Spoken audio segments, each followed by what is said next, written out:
In this video, I'm going to show you how you can fix can't install Twitch app from Google Play Store. If you're trying to install this app but you're encountering these challenges, then there are quite a number of steps you can take to fix this. If this video helps, please like and subscribe. Alright, to fix this, first you want to go back and open your Google Play Store and make sure you are logged in with the Gmail before you try to install your app. However, if you're already logged in but unable, then go to your profile icon here, tap on it and scroll down to settings. Now under settings, look for this option network preferences, and if you tap on it, choose the first option app download preference, and here you can see the option is set to over Wi-Fi only. If this is the case, then change this to over any network. This will ensure you can download apps via the current network you are connected to. Now okay, and now turn on your data or Wi-Fi to download and install apps. However, if you still face a challenge at this point, then most likely the problem is with your Google Play Store. For that, we need to troubleshoot Google Play Store by going to settings,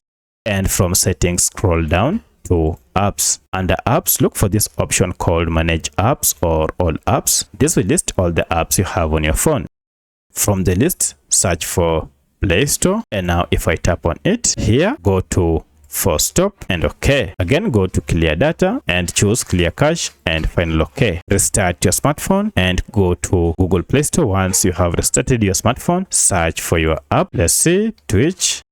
And now if I try to install the app, now you can see I'm able to download and install Twitch live streaming app on my smartphone from Google Play Store. However, if you still have a challenge at this point, then check and then see if you have any VPN app installed on your smartphone. Turn it off or uninstall the app temporarily to see if this works. You also want to ensure you have enough space. If you don't, free up space by deleting unwanted files or app on your phone. So let me know which of these worked for you. If you have any other question, kindly let me know in the comment section. Otherwise, thanks for watching and let's meet in the next video.